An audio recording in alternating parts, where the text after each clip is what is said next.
In Idaho, we have this small city called McCall. It's up in the mountains, and a lot of people go there for tourist reasons, right? They go up there in the winter for skiing, snowboarding, and it's just really, really pretty. Or in the summer, they're hitting the lake and going there. But what they don't realize, and I think a lot of people forget about this, is the fact that McCall has some amazing athletes. And today we get to talk to the 3A tournament MVP for the state boys basketball program, and they have quite the story to share today with us about their season.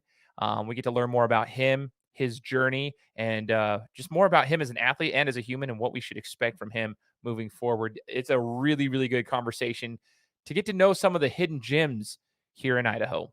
You don't want to miss this episode of the Game Time Guru. So, what time is it? Game time! This is the Game Time Guru podcast, where I interview sports figures from all over the world to help deliver a panoramic view on sports. So whether you're a former athlete, one of the crazies, or simply a casual sports fan, this is the perfect show for you as we peel back the curtains and learn from our guests every single week. I'm your host, Shane Larson, and I'm helping you see sports through a different lens.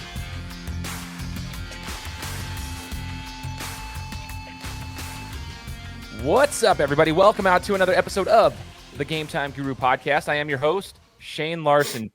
We are 4.5 years almost into this show. It's been an amazing ride so far, thanks in large part to the guests that have been on the show and the listeners. You guys, the listeners, thank you so much for the support all the way through the journey. I've said it before, whether you've been following the show from the very beginning or you're new, maybe this is your first time listening because you want to hear from our guest and see what he's got to say.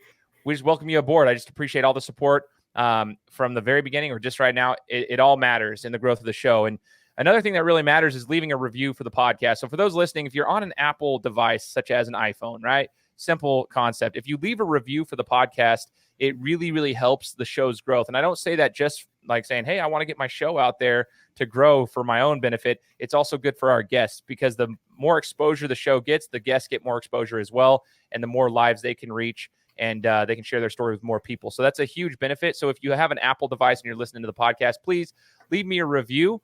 It really, really helps with the credibility of the show and the exposure because it reaches new people. So today is a special opportunity for me. You guys will hear it in the introduction, but it's an opportunity for me to talk to a guy that I got to cover from two different angles during the state basketball tournament. You guys have been following me on Instagram and Twitter and Facebook. You guys know that the Game Time Guru this year, we got to have our media credentials for the state tournament. It's the first year we've ever been able to do that, where they allowed us to go and cover the games. But I also got to do play-by-play for the NFHS Network one of the days. So I got to cover the state tournament from my side, from my business with the Game Time Guru, but also did play-by-play for the NFHS Network. And then, I've covered Championship Saturday again with the Game Time Guru. So I got it from two different angles. And this individual, man, I'm telling you guys, from McCall-Donnelly High School, I kid you not, I was so blown away. I hadn't seen these guys play, hadn't seen this dude play. And from the second that he stepped foot, I think I said his name no less than 100 times during the broadcast for the semifinal game. But the dude's name is DJ Green. He was named the 3A tournament player, the player of the tournament, right, for the state basketball tournament, which is a huge accomplishment for 3A. And we'll talk about why that was, because he absolutely dominated. But DJ, thanks so much for joining the show, brother. Yeah, I appreciate it, bro. I've been waiting a long time. It's going to be good. Heck yeah, man. Heck yeah. So this year's been a weird one. I know you guys fought through a lot of adversity, but we want to talk about McCall-Donnelly. I want to share this with the listeners out there who aren't from Idaho or who are from Idaho and don't even realize where this is at, right? So in Idaho, the classifications go from 1A all the way up to 5A. This is mainly based on the population of your school and whatnot, and in the enrollment, the population where it's around. So 5A is the bigger schools, and then it gets smaller and smaller and smaller as you go all the way down through 1A. McCall-Donnelly is in 3A, and that's right in the middle of the pack. But talk to us a little bit about McCall-Donnelly High School, what it's like, what's the vibe around there, the size of the school, and just kind of the culture around in that McCall-Donnelly area. All right, so we're a 3A school, obviously. We just moved up from 2A this year. It's our first year playing 3A. It's a ski resort town. There's probably 3 ski resorts within 30 minutes of McCall. There's a lake. So I'd say people here are very outdoorsy, I guess you could say. They like to get out. They like to do things. I didn't move here until about my freshman year. But yeah, I mean, people are really outgoing up here. We have a lot of athletes up here, but what they mainly like to do is things outside, especially during the wintertime. People like to ski, so people's main focus, even the whole community, they could really it's not really all about basketball. It's mainly about the ski hill or snowboarding and snowmobiles and outdoor stuff type of stuff. And like in the summer, it's all the lake, and obviously that's when a lot of the people from the valley come up here. People love it. So that's just the vibe you get. It's touristy, and at the same time, it's like in the wintertime, it's just your typical small town. Yeah, so for those listening, man, McCall, it is definitely like a tourist attraction. It's about 2 hours outside of Boise, which is the capital of Idaho here, and it's a phenomenal place to go. I've never lived there. I've just gone there multiple times because of the lake. There's a lot to do there, but I'm curious, DJ, so where'd you come from before you got to McCall? I was actually living in Wyoming at the time. It was a 3A school in Wyoming. They go to 4A there, but it was a smaller town. It was a little bigger than McCall, but it was on the middle of I-80. So really the middle of nowhere. I mean, it's nothing even – I mean, it's Wyoming. Nobody knows Wyoming, right? So, yeah, it's basically the middle of nowhere. So how was the transition coming over here to McCall, Idaho? Well, at first, my mom moved when I was she moved here in the middle of my 8th grade year. We kind of stayed behind because my brother was a senior. He wanted to finish out high school there. Right. But I was coming – it was a 10-hour drive, and we were making it almost every weekend to see my mom or if she was coming to see us. And I don't know, when I first started coming up here, before I even moved, I was trying to get to know people that I was going to be playing with because that's just my thing. You know, I like to play basketball. I'm trying to meet people through that part of my life. And it was a pretty easy transition at first because, I mean, I kind of jumped right in. Like before I even moved up there, I went to a tournament with them and then went back and played a tournament with my old teammates. And so it was a pretty smooth transition. It didn't really get tough until I'd say about a month after I got there. And that's just because I grew up in Wyoming. There's not a lot of stuff to do there, especially where I was at. There was just the rec center and that's all I did. So when I got here, I didn't know about the lake. I didn't know, I wasn't used to going out to do that stuff. So after about my first month being the new kid, I kind of got here and I was just like, wow, there's nothing here to do because there's no rec center here. You have to have access to the high school gym if you want to play or you play outside. And so I was just like, this is going to be tough. Man, it's kind of crazy just hearing that because a lot of athletes, especially at a younger age, I hated moving. The whole concept, I never moved. I despised it. And then and even when I served a church mission for 2 years for the church I go to, and then I hated moving because you go into area to area. So even as a younger person, moving takes a toll on you. You have to learn about the new culture around where you're at, the city where you're at. Well, you just said right there, you're a hooper. So the rec center, you didn't even have one. You don't have one in McCall. You have to have access to the gym. There are things to do, but you had to kind of get used to it. And especially at the high school level, you got to meet new friends and just try to get along with people there and just kind of make your mark there. So that is tough, but it's cool to see that you were able to do that. I mean, I think the city is, from what I can see, has embraced you over there as far as the athletics are concerned because you're quite the athlete. And from what I saw, it's a pretty good community feel. Also, let me correct what I said earlier. I said player of the tournament. It's the 3A tournament MVP is the word. That's the phrase I was going for when I was talking. Player of the tournament. That sounds so elementary, man.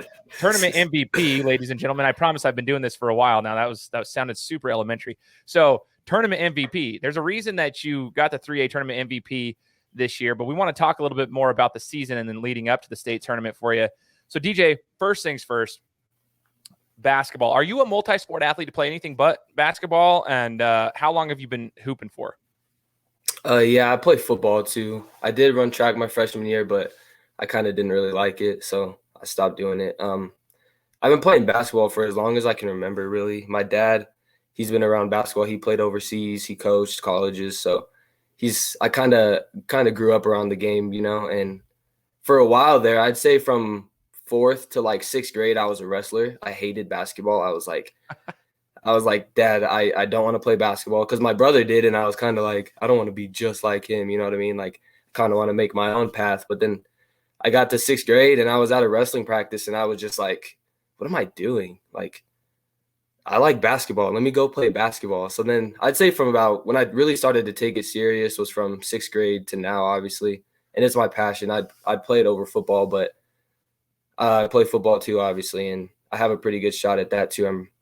I enjoy it, but it's not my favorite. I like basketball way more. So, okay. So you're a dual sport athlete playing football and Yeah. basketball at the school. So you know Coach Leslie then. Oh yeah. Oh yeah. Yes, sir.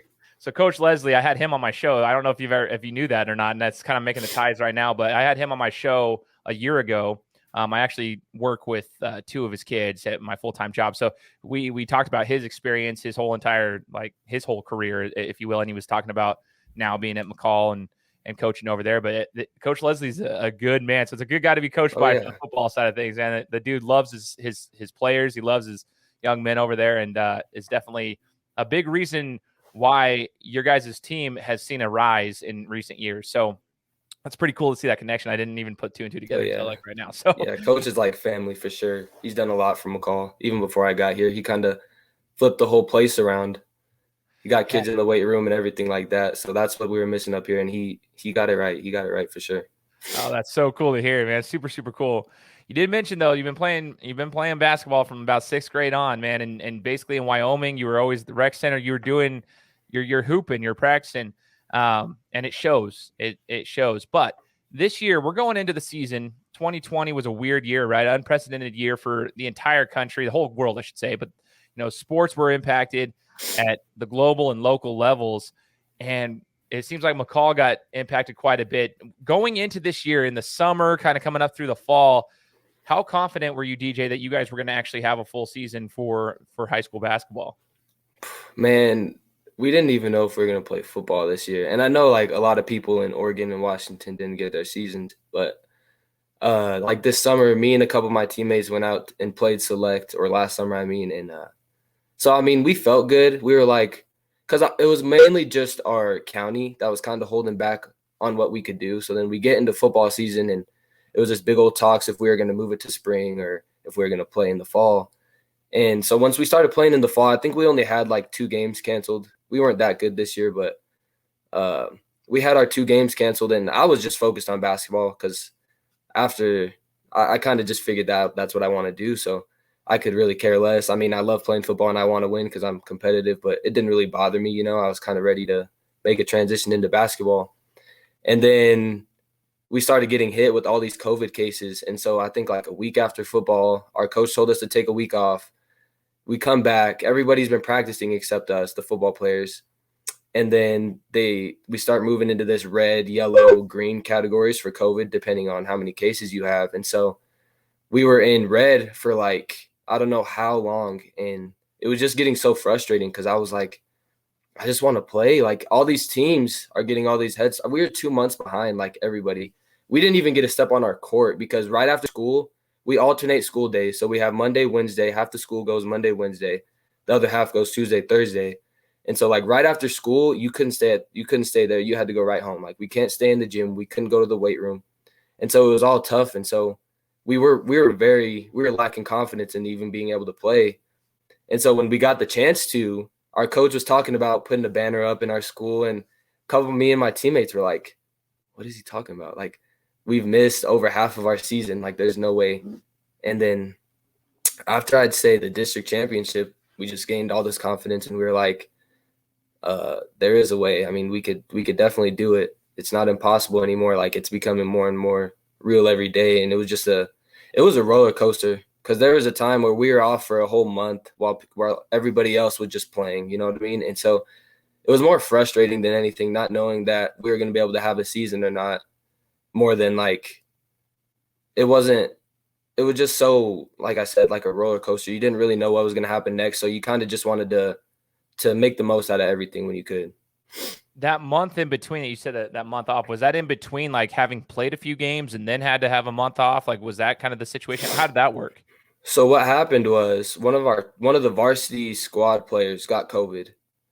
And so we had to quarantine as a varsity team because of the way we were practicing. That's what we planned for to happen. So if like a JV kid got it, not the whole team had to quarantine, just the JVs did. And so like literally a week before our first game, one of our players on the varsity squad got COVID. And so we had to quarantine for that first week, missing our first game. And then the next week we were in red, so we couldn't practice. And then our games got canceled for that week. And then it was Christmas break, which nobody was playing. And then we came back after Christmas break and had another 2 weeks in red. And so we were just like, wow, like, are we even going to have a season? And then when our season started, we had one preseason game, and then we jumped right into league. So it was pretty tough. I'd say. And, one of the things that we were looking at last year, like the NBA, for example, they went to a bubble, but they had like a 3-month layoff. And some of those guys, I always said, like, in the NBA even, the guys who are super, like the LeBron James guys, those types of dudes, they have their own homes, they have gyms in their own homes and so forth. But a lot of those guys don't. They live in a hotel for the season, or they live in an apartment for the season because they have, like, they don't have a full-time lucrative contract. So they're not like setting up shop in the cities that they play in. They just wait, for a year. They're going to be there until their next contract. So they weren't working out. That's why they had a 6-week, like, they just didn't get to prepare. So when they got to the bubble, they had to end up, like, they had a 6-week training camp essentially before, not even that. It was like 3 weeks training camp before they got rolling. I'm curious, like, during the time, like that 1 month where you're just kind of like there's, and you had limited, like, everything was just out of your control. Were you guys even able to work out at all? So not like lifting or anything like that, because that's mainly all at the high school. There's really nowhere else to lift except the high school. But there's a kid on our team whose dad is like a pastor of a church, and so they have a pretty nice gym. And so we tried to go there as much as we could. Everybody kind of hated it because they were saying, like, people at our school, they were saying, like, if you're going to go somewhere else and play, like, without masks on, blah, blah, blah, all that whole spiel, everybody knows it by now. They were kind of more worried about that being a higher risk of us going to this church and playing all around each other than actually being at school where they could regulate it, where we have to wear masks in practices and everything like that. And so we did get a run a little bit. We got to go play some open gyms, but everybody knows that's not even close to the same as an actual game. I mean, you have to be in way greater shape for real games and everything like that. And no matter how much you're playing, unless you're actually training for or conditioning and stuff like that for real games, it's a lot different for sure. 100%. So coming back after that, I'm sure it took a second to get, like, your feet under you. You're trying to get your rhythm back, you mentioned you had one preseason game and got right into league. And tell the listeners, because when I was doing play-by-play, I was like, I didn't know the full background of your guys' team. I was looking through some statistics and some notes before I started doing play-by-play for you guys for the semifinal game in the state tournament. But you only had a handful of games. I'm like, I had to glance at it 3 times. I'm like, hold on, is that real? Talk to the listeners about that. How many games did you guys finish before you even got to, like, the district? Like, how many games did you play before state, I should say? Before state. This is including districts. I think 11. I'm pretty sure. So we had that one preseason game, and we didn't even play all of our league games because they were going to make, like, makeup games for the ones that we did miss, because we did miss a few league games while we were in the red zone or whatever. But we played 11 games, and we had, like, actual league games canceled because we played Fruitland, who it was just them and us that were, like, going at it for first place. And so if we beat Fruitland the first time, we would have been number 1, and then all those makeup games wouldn't have mattered. Or if we lost to them, it wouldn't have mattered. So they just took those games that we could have played after we played Fruitland and just threw them away because they were like, you could lose the next 3 games and still be number 2 in the league or number 1 in the league. So we only played 11 games, I think, and then the 3 in the state tournament, obviously. So, wow. So, I mean, that's difficult. I'm just going to say that right now. Everybody knows that this whole year has been super, super difficult. But for you, DJ, I mean, you're in the thick of things, and you were part of a city and a school that was highly impacted by this entire situation. It doesn't matter what side of the fence you sit on for the whole pandemic and yada yada. That either way, it's difficult for people like yourself, the guys who are directly impacted. I'm curious, what was, like, one of the biggest lessons you learned for yourself as a student athlete, right? I mean, academically it's changed up. You just said, like, you guys are alternating school days. This is stuff that, like, we haven't seen in the past, right? So even that, including basketball and everything, what was one of the biggest lessons you learned during this last year? Well, I kind of learned 2 things. For basketball, like, for sports, I definitely learned to play every game like it's your last one. You know what I mean? Because it literally could have been. We didn't know. Like, we were in red when our county decided to let us play. They were like, you have to take COVID tests every week if you want to play. You have to wear masks in practices. You have to practice at 3 different times because we have 3 different teams, right? So it was just weird. I mean, for the basketball part, you definitely had to learn, like, this could literally be our last game that we play this year. And especially for the seniors, this could literally be your last game of high school. And so we have to play it like it's our last. And that's I feel like we did a pretty good job at that, especially when we got to the state tournament. But for the academic side, I don't know. It's just staying on top of things. Like, it's kind of easy when you have a day in between. I mean, I'm working right now for my uncle. He frames houses. And so, like, it's kind of easy to want to schedule a bunch of stuff on that off day, but I still have 2 classes I have to go to because they're higher level classes. And you have to learn how to manage your time extremely well, because it's super easy to start procrastinating when you have that day off and you have a job and everything like that. You kind of want to put school away because you get home, you go to your 2 classes in the morning, and then you go straight to work in the afternoon till about 5 or 6 o'clock. And then you get home and you're just like, I don't want to do anything. I want to go to the gym. So then you go to the gym for about an hour, come back home, and you're like, I just want to get on the game. I just want to watch Netflix. I want to watch a game. Like, it's super hard to not procrastinate. And so I feel like it's taught me to stay on top of things a lot better than I used to. Man, I think that, I mean, it's a blessing in disguise. I think that's a huge life lesson that yourself and other student athletes need to, come to the realization of. Time management is going to be a huge, huge thing moving forward in life, whether you can continue on with athletics moving forward, but just regular life with jobs and families that eventually people will have. You got to have time management skills. That's what employers are looking for. If you're going to run your own business or work for somebody else, you got to have time management skills, because that's how you make your money. That's how you support families and all that jazz. So it's kind of cool that you're learning that right now, and and you're self-aware. You're very aware of the importance of getting your school done. Yeah. The importance of like managing and blocking these things out. And I'm sure you can have like your gaming time and watch the games and all that stuff. Like, you can put those aside so long as you do the things first. But you did mention higher level classes, so I'm interested in knowing about you, DJ, outside of basketball too. Like, tell us about like what you enjoy doing. What are your hobbies outside of playing sports? I'm honestly pretty laid back. I mean, like, I don't do a whole lot, especially for somebody from McCall. I mean, I don't ever ski. I haven't ever skied. I haven't snowboarded. And people ask me, and I'm like, no. They're like, you live in McCall and you haven't skied? I'm like, yeah, I don't do that. I kind of like to, I don't know, when I have time on my hands to do something, if I'm not at the gym, because that would be my number one thing, obviously, that's what I grew up doing. But I just like to chill. I don't like to go out and do a lot. I just like to kind of sit back and play games. I love listening to music. Definitely one of my favorite things to do. I have siblings, obviously, so I like to spend time with them too, because especially during COVID and how they have sports going, it's kind of hard to see them all. And I have 2 older siblings that don't even live in the house, so it's kind of nice to talk to them when I get the chance to as well. Heck yeah, man. So what kind of music do you like? What's the top of the list right now? Top of the list, I like R&B.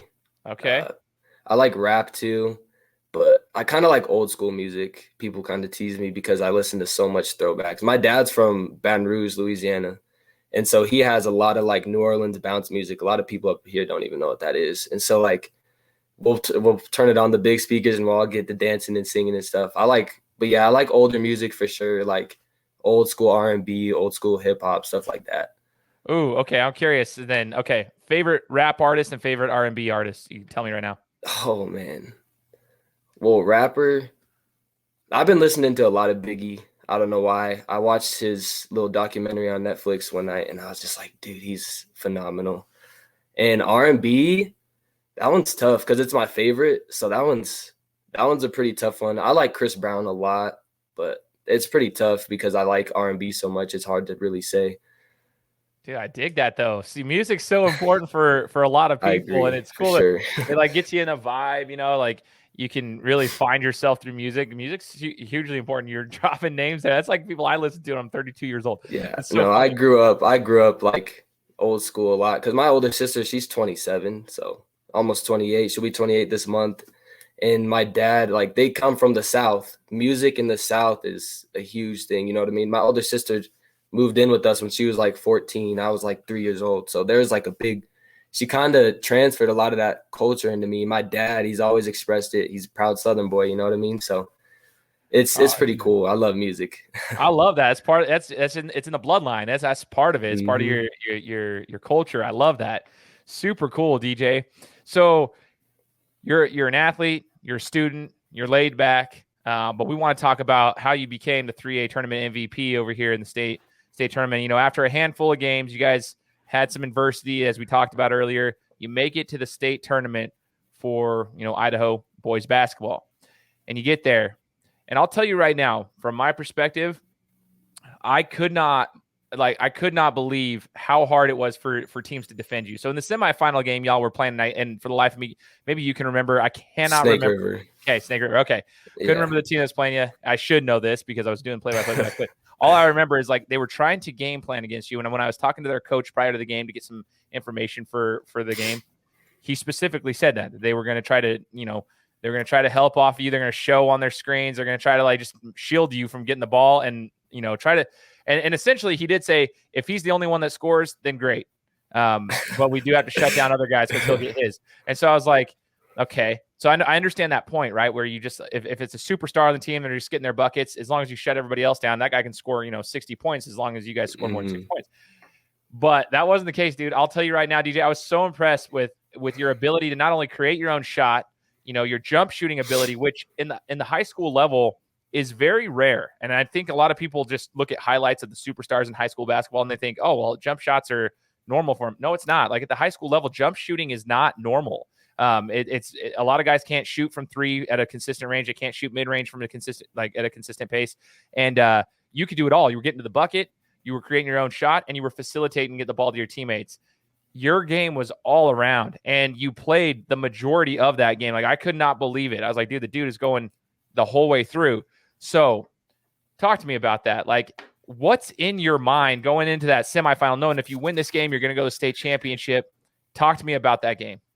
I don't know. It's kind of whole mentality, like a mindset change going into the state tournament alone because, I'm a junior this year. And so the first 2 years we were in 2A, and I do believe our 2A conference was a lot tougher to make it out of. We never did, but I think our 2A conference was a lot tougher to make it out of. And so I don't know, finally being able to get there, I was kind of just like, this is what I've been waiting for. You know what I mean? Like everyone on my team, there was me and another kid that had been on varsity. Like it was Isaac Spears, number 3, our big guy. Me and him kind of were like, because my freshman year, he was a sophomore. And so we kind of had the journey of like trying to get to the state tournament together because I was on varsity. And so I don't know. It's kind of just like looking over at all the seniors on the bench and even that I was playing with. And I'm just like, dude, like, this is what you guys want. Like I have a teammate that's from Fruitland. He moved there from Fruitland, and like he's talking about all the success they've had in past years. And he's like, dude, it'd be so awesome. And so I just kind of think about all that. And even like stuff that my dad was saying to me, he's like, man, like you got to go out there and make a statement. Like people can't just keep overlooking us all the time. And so that's just what was going on in the back of my head. Like just trying to get my brothers where they wanted to go. You know what I mean? Because you saw how much it meant to them, and you kind of want to see it happen because they get so happy. You just like to see people happy, including yourself, obviously, because you feel pretty good after it all too. But when you know that you just did something for your brother on the bench, like, I don't know, they're just a different feel about it. Totally, man. And shout out Isaac, because that dude, I swear he had like 25 offensive rebounds. The guy, he's crazy. Dude, he was all over. I was just like, holy cow, he's on the board. So, shout out Isaac, because I think he got a double-double, and like he had like 8 or 9 offensive rebounds. I could be mistaken on the actual stats, but dude, he was upwards towards double-digit offensive rebounds throughout the whole tournament, for that matter, even the championship game. Like he was everywhere. So shout out to your teammates there. And that makes sense, DJ, because it's really cool that you're playing not only for yourself, but obviously for the rest of your guys that you've been on this journey with. Do you have any like pregame routines that you do to get you into that like mental state? Well, obviously the first one's music. I kind of when I'm on the bus, I'd say from the time we left the hotel, usually it's about 20-30 minutes away from where we're going to be, because everywhere's so far for us from McCall, because we're literally up in the mountain, just isolated from everybody. So every drive is usually pretty far. But when you're staying down in Boise and stuff, like I'd say when I got on the bus out of the hotel, I kind of like, there's a certain time where I just like to because I'm a talkative person. I like to talk. I like to crack jokes. You know what I mean? So I'd say about 20-30 minutes before the game, that's kind of when I get into a zone. I kind of just put my earbuds in, listen to some music. I like to stretch, obviously. I don't feel like I play very good when I'm pretty tight, and so I like to stretch. I do like wrist stretches. I do ball handling stuff. That's mainly it. It's kind of typical stuff, like getting in the mindset. Try not to get distracted. And it's pretty hard at state too, because you walk into the gym, and we played the last game every night, except for this state championship, obviously. But it's kind of hard when you walk in and you see kids that you're going to be possibly playing against, and you kind of like want to turn and look at them. You want to be like, oh man, like who should I be watching? Who should I be watching right now? But it's kind of hard to just, you just want to focus on the game you're about to play. And that's kind of what I do. I dig that. It's super important, I think, for the young athletes, for those who I coach and anybody else out there. Like, you're getting into the state, like visualization and just getting focused is a huge part of the game, and having your own set. Like, if you know that you don't play well when you're tight, even if you're a young athlete and you feel like you don't need to stretch, get into a routine of stretch and like understand yourself, understand what you need to do to get focused, and start doing that consistently, because that's a huge piece. And I'm telling you, DJ, you came out semifinal game, you came out and you were just laser focused. And I was so impressed with just your ability to create your own shot, jump shots, everything. Like it was that feeling that regardless of what they did to try to play defense, like they couldn't stop you. And I think that's a really cool thing. And it speaks volumes to your hard work ethic, the work you've been putting in, because you did that throughout all the way till the end of the game. Like you did that, and you did it on both sides of the floor. So talk about that. You're playing both sides, man, and you're playing against some good athletes. How do you do that, man? Like you working on the defensive side of the floor and the offensive side of the ball? Because like obviously you're scoring in the 20s, like you're averaging 20-point games consistently. But how do you save your legs? I mean, you're playing both sides of the floor, and a lot of guys don't like to do that because playing defense and locking down and breaking down on D, especially on the perimeter, that's difficult because then you have no legs left for your jump shots. And some guys like to take a couple plays off. How do you go about that, making sure you're prepared to be able to play on both sides of the floor?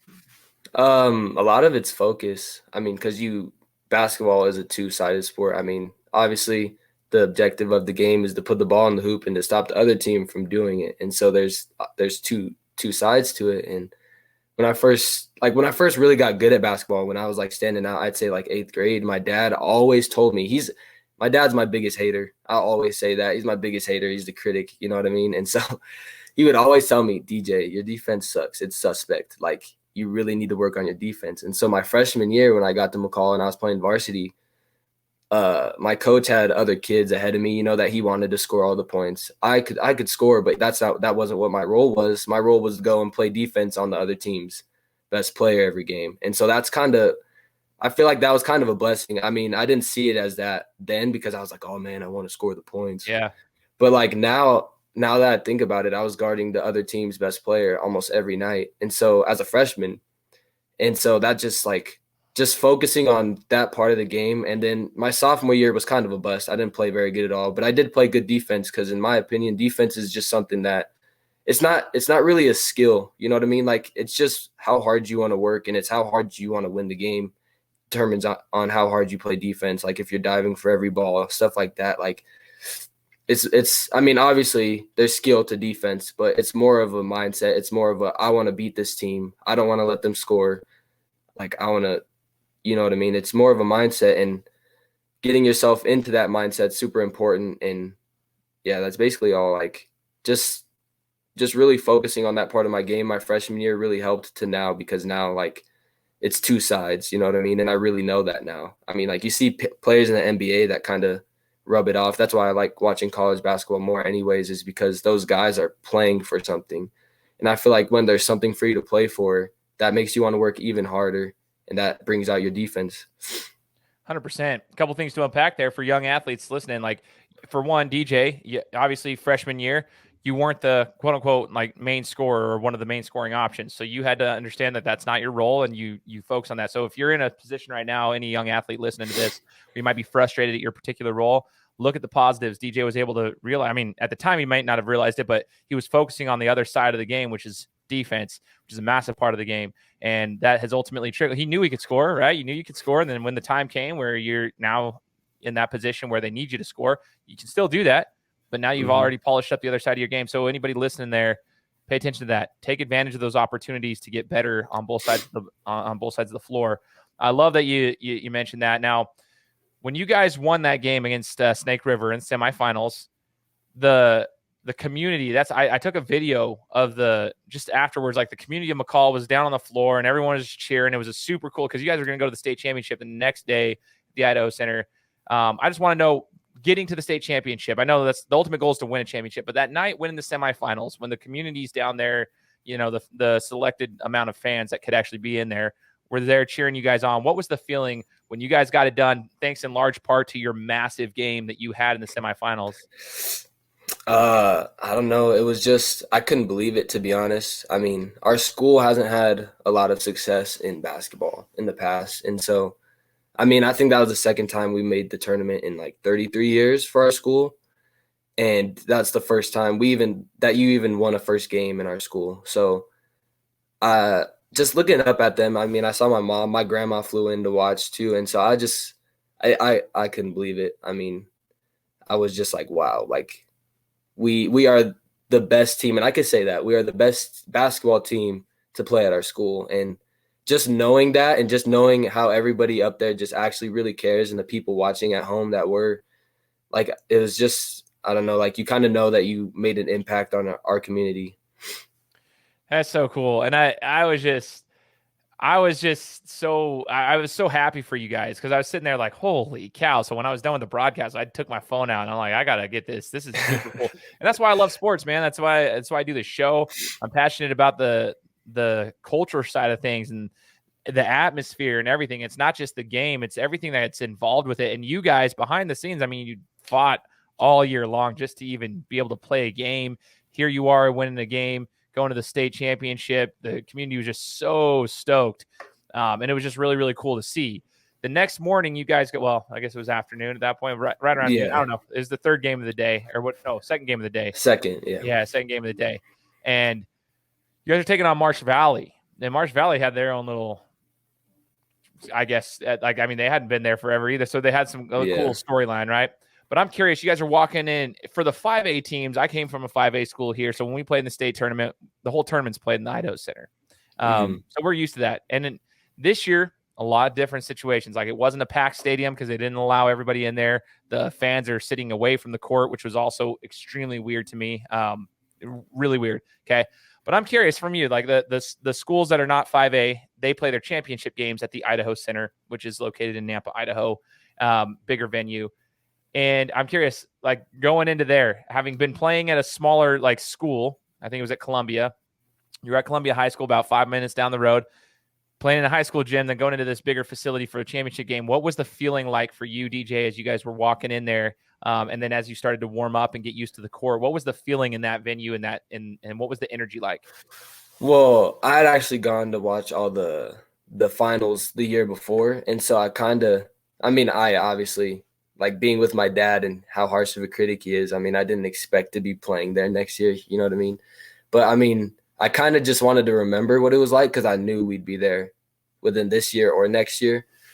And so I was just like, when I actually got there to play, I was like, it didn't really throw me off. It was kind of weird because when I was warming up, like, everything felt fine. My shot, my depth perception wasn't really off until I got into the game. And I think I made 1 out of like 6 threes, but it was just, I don't even know how to describe it. It wasn't more of like being in a bigger place. It was just more of being there. You know what I mean? Like, it was kind of just like, we're actually here. Like, the whole state of Idaho is has a chance to watch us play right here tonight. You know what I mean? And so it wasn't more of like wow, this is a really big gym, really big arena, whatever you want to call it. But it was more of like just where you were actually at and what was actually at stake.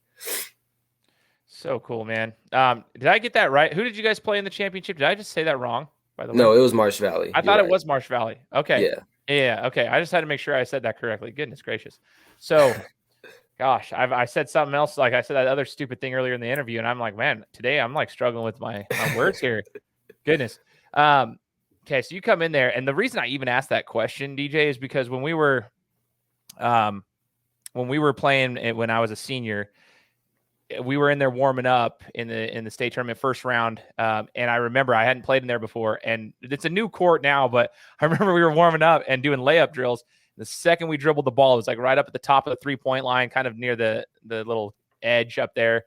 Mm-hmm. And the ball just died. It was like thunk, like a very big dead spot. And then we realized as we were playing, there was dead spots all over the court. And so like the ball legitimately didn't bounce, and it would make a noise, and it threw us off. Even though it shouldn't, but it was like, it was throwing us off. So I was just wondering, like, did you experience any of that kind of stuff? And did it throw you off, or did you just kind of play through it? Well, coming out of the locker room, when they told us we could warm up, I was like walking behind everybody. So when they got on the court and they started dribbling the balls, I was like it was like 3 different noises. Like the first 3 dribbles was like 3 different noises. And I was like, how are those balls even coming back to your hand? I'm like, what is going on? But I actually walk on the court and it didn't, like you said that the ball would stop. Like they were coming back up to us, at least for, I don't know if it was because of our basketballs, but like it was more of a sound. But I did notice it for sure. That was the first thing I noticed. It was like 3 different noises. It was like one really hard, solid noise, a hollow noise, and then like a drum. And I was like, what is going on? Like I was behind everybody. I was like, what is this? Like, how do these kids dribble the ball? Because I just watched the 2A state championship and I'm like, how are they dribbling the ball in this court? And then I walk up there and I took like 2 dribbles and I was like, oh, like there's obviously like some, like they have like planks of wood like spaced out underneath there or something, because you could like studs in the floor. You could definitely tell. Well, I'm glad it didn't affect the dribbling, right? Like you can hear it though. Like we were sitting courtside doing the coverage, and we could hear it. We're like, and that's when I had that conversation. I'm like, dude, it's the same thing. It's a different court, 'cause it's a different court than when I played. You can totally tell a different logo and everything on there, different color scheme. Mm-hmm. But I was like, dude, I can still hear it. It's like, don't. I'm like, what is? Yeah, it's like 3 different noises. It was so weird. I was so confused. I was like, how are they dribbling the ball right now? How are they? Because I couldn't really hear it when I was watching the 2A game, because we were sitting like they made us stand under the curtain, like when you walk in, we couldn't leave, and so we couldn't even go up and watch, and so I couldn't really hear it. Plus all the fans and everything, because that game, I think it was like a 1-point game, so everybody was into that game. You couldn't really hear anything, and so but when I actually walked on the court, and I mean when I heard my teammates trying to dribble the ball, I was like, what is that? Like why is it making those different noises? And then I took my dribbles and I was like, oh, it's fine. It's just the noise. Dude, it just makes me laugh. I'm glad it didn't affect the dribbling or anything like that. I just wanted to talk about it because I knew that was just a part of the game, and it's part of that whole that venue and whatnot. DJ, unfortunately, you guys came up short, but it was a battle of a game. I'll tell you what, that was a fun game to cover. I think it was a 7-point game or close to it. Mm-hmm. And you guys did a phenomenal job. I mean, you said you were 1 for 6 from 3. Sometimes shots fall, sometimes they don't. That just happens. I mean, you still got a lot of buckets and you were doing a lot of good things on the court. Unfortunately, it just wasn't enough to get it done that day. But tell us about that. A lot of people want to hear the winning stories. Like we just talked about the semifinals, but having lost in the state championship, right now, I want to get your thoughts as a teammate. You talked about you wanted to win for your teammates that were seniors, right? That had been through there. Mm-hmm. Now we've lost. Talk to us about that. Like the feelings, like, did you get, okay, it's upsetting because you lost, like, but now did that motivate you for next year, considering you're a junior? Like, what are your feelings after you lost the game, and just what was going through your mind as an athlete? Yeah. Basically, I mean, that's the first thing I did. I kind of looked at everybody on the bench and I was like, and it sucks. What's even worse, and it's kind of funny now that I think about it, because it's kind of ridiculous, but like when that game is done, they do the second place first, and then you watch the people who won go up and they're so excited. They're holding up the trophy, holding up the banner they get. And so that was like the saddest part, because like we have to watch it, you know what I mean? And it kind of did tick me off a little bit. And so, yeah, it definitely has motivated us for next year, especially because most of us were juniors. I think we had like 2 or 3 seniors that really actually played, and one of them that played like most of the game, you know what I mean? Yeah. And so that's kind of what I looked at it as. I mean, it sucked because, like I said, my teammate who moved from Fruitland, he was so like excited to be there. His brother had won a championship for Fruitland, and so he was telling me about how awesome it is and how he's going to get a ring if we win and stuff like that. And so just to see, it wasn't like disappointment, because first of all, nobody was really disappointed, because like the Idaho sports people were kind of like bashing on us before the tournament even started. They weren't really giving us credit. And so just to be that far anyways, we weren't satisfied. I'm a competitor. I like to win. And so I wasn't satisfied, obviously, to be second place, but just to see like what we did for the community. I mean, we looked up and everybody was up there cheering for us still. And I even talked to a couple of my teachers that went down, and they were like, like we didn't, even though it was a 7-point game, we didn't think the game was over until time went out. Like it wasn't one of those games where it looked like you guys were giving up. Like, so, I mean, that was just a huge thing for us. Like just seeing, I mean, obviously it made me sad because like you said, for my teammates, but just the fact that we were even there in everybody else's perspective. I mean, that's what I expected. I don't really go into games expecting to lose, you know what I mean? But just to like prove everybody wrong, like we were kind of satisfied with that aspect. But as far as winning, I mean, it definitely motivated us for next year, and we're going to come back strong. So exciting, man. That's the tough part about sports. You win and you lose, right? But you can learn a lot of lessons in the loss and the defeat. And I know that sounds cliche, but it's super, super true. You get to see those guys cheering on the court, and it's like, okay, we didn't get it done this year. All right, that's okay. Let's keep working. And once you get past that defeat stage, which for some guys like yourself, who's a competitor, it could be a couple days, but the sooner you get over it, the better, because then you got to put the work in. And that's the best way to get over that, in my opinion. It's almost like losing a girlfriend or something, the best way is just get back in the dating game. No, I'm just saying, you just got to get back to work, and it seems like you're doing that, DJ. So you're competing in club ball. You play for Select currently. Yep. And talk to us about that. We were talking before the interview on the club ball thing and the guys that you're playing with. We mentioned Jack Payne. We talked about Titus. Year out, we've got, Mike Day's on that team. You've got a lot of athletes in this program with Select, and club ball as a whole is a really good opportunity in my eyes. I do coach club ball as well, and I love seeing the opportunity for the kids like yourself to be able to get more reps and play with, competition they might not play with during their school season. But talk to us about your experience with club ball so far and how it's helped you develop. So I didn't really start, my first time playing for a real club team like Select was last summer. Most of the stuff I used to do was local. Before I moved to McCall, what we did was it was just the kids that I grew up with, and we were just like, hey, the competition in Wyoming's not cutting it, so let's go to Colorado, let's go to Utah, let's go to Vegas. You know what I mean? So this is the first time I've had the chance to play with kids I don't go to school with. Some of the top players in our state actually, and so you definitely learn a lot from them. You learn a lot from just by being on the, I've gone down to a few practices. I've played in one tournament with them so far. You definitely learn a lot, especially from Jack. That boy works so hard. It's incredible to see how hard he works. And it's kind of just helped me realize that, because not everywhere you go, you're gonna be the best player. You know what I mean? There's chances for you to learn, be more of a student of the game when you get an opportunity like this. You have a chance to pick off from Coach Clint. He's amazing. Basically all the coaches for Select, they all sit down, you'll get subbed out of the game and they'll be like, hey, what could you have done there? What could you have done besides what you did? What you did wasn't bad, but you could have done something better. What was it? It's just more of, it's like being in class almost. You just learn so much from everybody you're around, and I'm sure they're learning from you too, but from me, that's just kind of one thing that I've picked out a lot. Just learning from everybody, taking in as much information as I can and adding parts of their game to mine. Oh, I love that, man. Super cool. Because you're a stud. Obviously, that's why we got you on the show. You're an amazing athlete, but you can still learn and improve on your game. I think that's awesome. Guys like Kobe Bryant, for example, we look at him, he was top of his game, but he was always consistently trying to find ways to get better, whether that was picking parts of other people's games and just kind of doing a self-evaluation, and he was always competing. I think through competition, you can sharpen your tools that are in the toolbox, so to speak. And you mentioned Jack. For sure. Shout out Jack. He almost his video dang near went viral the other week from a little oop to himself, which I could not believe that actually happened in a game. I was just mind blown. I'm like, dude, you guys don't think Idaho has hoopers? We got hoopers over here in Idaho. That's what I'm saying. Out there. And then Coach Clint, shout out Clint. I've been following Clint for years, since he played at Boise State when I was in the 4th and 5th grade. Love that guy.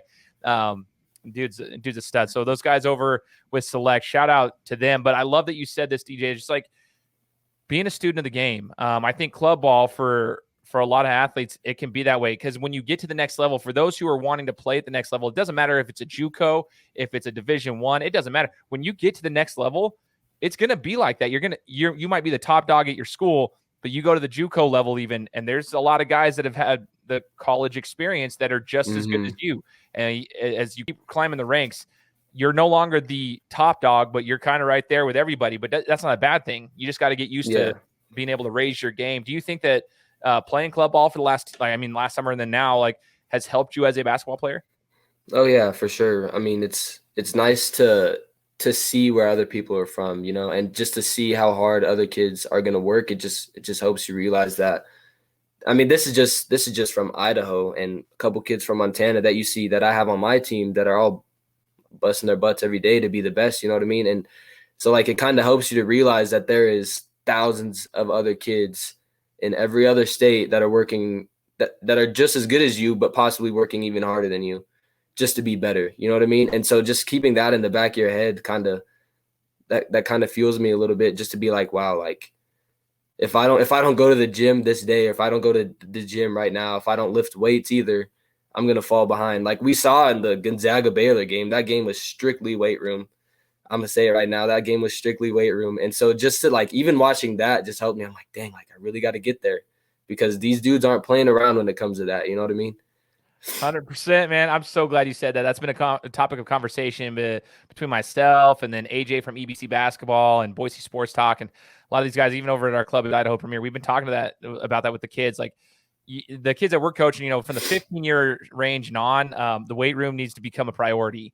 You saw that, like you said, like that's a big thing. You start to realize it too in club ball, I think, DJ, when you start to play these other teams from different states, or just even in your own state, but from different regions, and you just got a lot of good talent.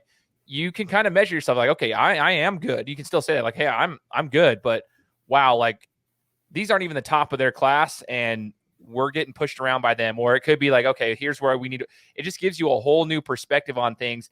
But the weight room is a good conversation. If you're listening to this and you're one of the young guns, hit the weight room. I don't care if you're 5'6", $130 right now. You need to start hitting the weights, because when your body starts to grow and you start to mature as age goes on, you want that foundation to keep going, because that's going to be super important.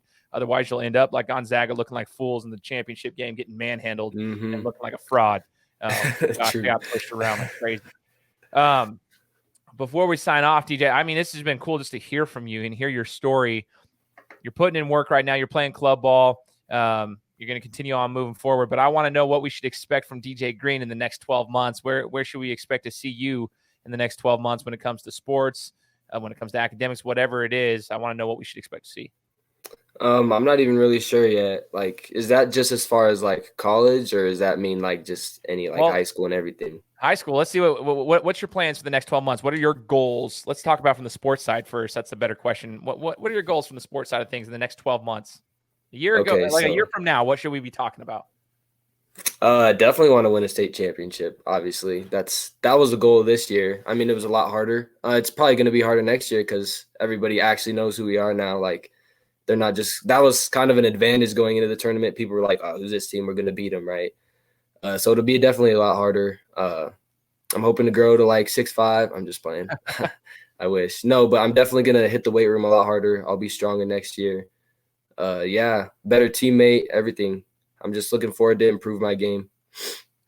Outside of just skill set alone, DJ, from shooting and whatnot, what is your biggest attribute that you bring to a team from a leadership perspective? I don't know. I would just say character. You know what I mean? Like, off the court, I'm not a jerk or anything. At least I don't think I am. I kind of like to joke around a lot, but I feel like that helps out with bonding with the team, especially when you're playing club ball like this and you don't really know everybody that well. Kind of gives you a chance. I'm pretty outgoing, I guess you could say, so I'm not really uncomfortable to talk to somebody. You know what I mean? Like, it's pretty easy for me to try and connect with someone. And so as far as that goes, like, that's probably the biggest thing I bring. Like, I can help you on the court, and I'm willing to accept your criticism, and I'm willing to accept what you have to say to me. And that's part of the reason why it's so good to be playing with higher level players like Jack and Titus. Is if they tell me something that I'm doing wrong, I'm not gonna get mad about it. I'm gonna be like, oh, all right, like, I need to fix it. You know what I mean? And I'd expect them to be the same, because I can do that to them too. You know what I mean? And so just being the character that I bring, to be willing to accept your criticism and be willing to give you constructive criticism as well. Heck yeah, that's a huge attribute to have as an athlete and as a human being, for that matter. DJ, we're looking forward to seeing you in the next year, especially next season. Fingers crossed that things continue to improve as far as like restrictions, I should say, and that we get to have a full season. You know what I mean? And not only that, potentially get fans in the stands and just have some sense of normalcy, so that we get to watch you. And I know there's going to be a lot more eyes on you, especially now that you guys have made your mark. By that time, this podcast will have been launched, so people are going to be keeping an eye on you. So you got a little bit more pressure, but that's a good thing. Have no doubt that you'll rise to the occasion, that your team will rise to the occasion. And we're looking forward to seeing where you go in your athletic future, as well as just in your normal life. So, DJ, I just want to say thank you so much for joining the Game Time Guru podcast, brother. It's been an amazing time talking with you. Yeah, for sure, man. Appreciate it. It's been a while. I've been trying to get on here for a while, so I really appreciate that for sure. Absolutely, brother. And for all those listening right now, go follow DJ. What's your handles for your social media so we can put those in here in the description? Just my Instagram at hoop.lol. That's just it. That's just my IG. I have a Twitter, but I'm not sure. I don't really use it a lot. I'm not sure exactly what it is. I'll probably put it in my bio on IG. Okay, sounds good. I'll put the link here in the description. It took me a minute to find it too when I was trying to tag you in a post a couple months ago. Hoop LOL. That's nothing to do with DJ Green, but okay, I got you. It made sense. So we'll put that at hoop.lol for the Instagram page for him, and I'll put it in the description. All the listeners out there, hope you guys enjoyed the interview, and make sure to subscribe to the podcast, leave me a review, and you guys know the drill. We'll be coming to you next week with another one. Take care. Guys, thanks so much for listening to another episode of my show. Now, if you could go and do me a favor, head over to iTunes, give me 5 stars, and leave me a review. It would be greatly appreciated. Thanks, guys. Appreciate your support.